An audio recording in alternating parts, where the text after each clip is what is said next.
Good morning. Happy Labor Day weekend. Today I'm going to be making a polenta sauce. This recipe was handed down from my grandmother to my mother to my sisters and the rest of us and my cousins. And today I'm going to make this because we always have a polenta party on Labor Day weekend.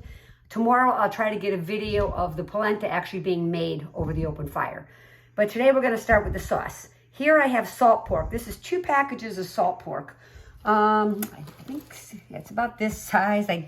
Sorry, I didn't get the 12-ounce size. And then because I'm making a batch that is 20 pounds of meat, you're only going to be making 2 pounds of meat. So you'll just need probably 2 slices of salt pork for the thing. I'm going to put this in the pan to start rendering down because we want the fat and the salt from the salt pork to come out. So we're going to let that get crisp. And while that is getting crisp, we are going to put into our food processor. We're going to add, we're going to put in 1 medium onion that's just peeled and cut into quarters. You're going to put in 2 sprigs of parsley, 1 clove of garlic, a 1/4 cup of fresh sage. This is what fresh sage looks like. Or I'm sorry, a 1/4 teaspoon of fresh sage. A tablespoon of fresh rosemary, which I just picked from the garden. And what I do is I put that all in the food processor because we want it to be like a swill. So we're going to process this up and I'll show you when it's done. Okay, the salt pork is browned. As you can see, I'm going to take it out. I don't like to leave it in there because I don't like to get a piece of salt pork in my mouth. So I'm going to take all this out and then I'm going to start adding my meat, which is a stew beef. And you'll need, for a single batch of polenta sauce, you'll need 2 pounds of stew. Obviously, I have 20 pounds. So I'm going to start putting this into the pan and start browning this. When it's browned, I'll be back to show you the next step. Okay, so our meat is browned.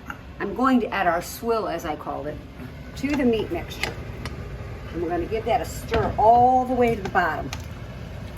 And just make sure that's blended in for the whole mixture. This pot is huge, so it's hard for me to, almost need a big paddle to do this, but once it gets mixed in, it'll be fine. I'm going to let that cook for about a minute, then I'm going to add my Chianti, which is about a 1/4 cup for the 2 pound size you're going to use. It's a 1/4 cup of Chianti.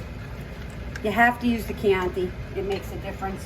I'm going to add in here, I'm going to add probably, because there's a lot of meat, probably 3 teaspoons of salt and fresh ground pepper. You got a lot of flavoring with the herbs and stuff you put in, so that's not that bad. So I'm going to give that a stir in so the salt gets mixed in also. Going to give that about a minute, and then we're going to add the Chianti. Okay, this looks like a lot of Chianti, but this is for almost 20 pounds of meat. So you're going to add that in, give that a really good stir, because you want that to meld in with the beef and all the other flavorings. And then I'm going to add my Hunt's tomato sauce. It's the big cans of Hunt's, and it's got to be Hunt's. Nothing but Hunt's. That's the only thing that works with this. So I'm going to put in that, and I'm going to just rinse the can out because you need a little bit of water. So I'm going to rinse each can out just a little bit to add it in. And we add that into here. And then we're going to let this cook.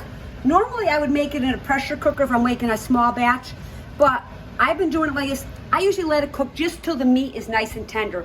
Probably about an hour. Bring it to a boil, then turn it down to a simmer till the meat is tender.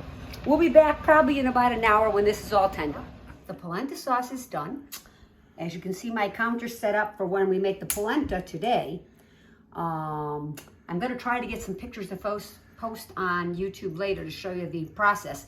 But over here, if you come over to my stove, this is what the polenta sauce looks like. And then you pour that right over. You put the cheese on there however you want it. Have a great Labor Day. See you next week.